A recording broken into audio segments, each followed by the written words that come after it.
at the end and taking it back to the... Yeah, you don't want it to get too nice at this stage. Yeah, just like short and sweet. Yeah, we've given it like a nice intro there, so we're just kind of giving it like a little switch up. Yeah. And then straight back to the nitty gritty. Basically, what we have on just about everything that we do, really, which is vintage warmer.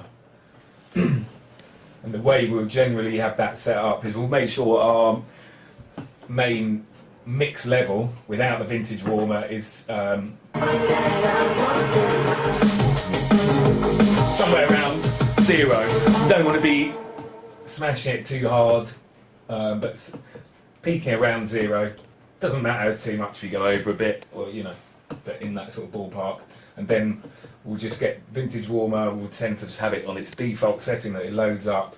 We'll put the knee usually somewhere in the region of like between 8 and 12-ish.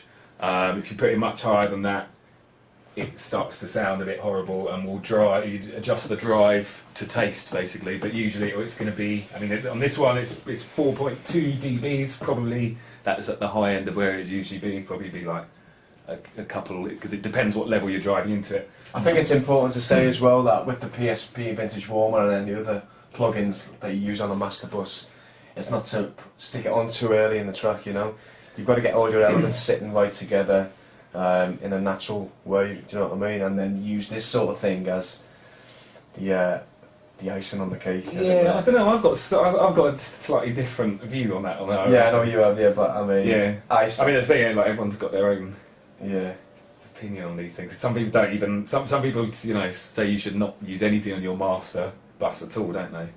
But I mean, I would say, like, nowadays, I would tend to put it on really pretty early in the process, purely because the fact that it's sort of affects the way your mix is. So if you're going to use it, you want to kind of mix into it, because it can otherwise you can end up having to rebalance certain levels.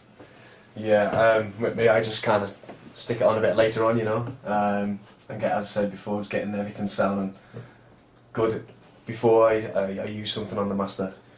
We'll have it in multi-band mode. We'll tend to almost always boost the tops a bit, just because it's one of those things. The mixes always just seem to be not quite toppy enough when we do them. That's just the simplest way to sort it out. And you want it in fat mode, which is basically a higher quality setting, which I think is only available if you've got version 2 of this plugin. But yeah, that's been on. I think it's been on every track we've done. There are others that are good. T-Rax is quite good. That we used that on a lot of our early stuff, like Strength to Strength from American Beauty, that was used on. T-Rax is a good one. So just let's play it with and without, so you can kind of see. That's without. It's quite a noticeable difference. That's like about the usual amount of difference it'll be making, so quite a lot. It's getting you a lot of level, obviously, but not only that, it's also providing that sort of glue and just sticking everything together. Locks it together a bit more. I think another reason to mix into it and not put it on right at the end is sometimes you put that kind of thing on, you can lose a lot of your transients on your drums and stuff, and it can sound a bit squashed. But if you're mixing into it and you're listening to it like that, sometimes you can compensate for that. So sometimes we've done mix downs where we use like the Sonox Transmod plugin on some, like a snare or whatever. And if you take the vintage warmer off, the snare sounds ridiculous because it's got far too much transient on it. But because it's then been basically smashed into the vintage warmer, it sounds right. So occasionally, there's the odd mix we do. If you take the vintage warmer off, they sound terrible and like completely fall apart, but seems to, everyone's got their own way of working, I mean, it's horses for courses, isn't it? Absolutely, yeah. I mean, there's definitely a lot of people who swear by never putting anything on their master bus and leaving it to the mastering engineer. But. Yeah. I mean, some tracks I don't even use anything on the master. Do you know what I mean? If it's sounding really wicked, then cool. You know what I mean?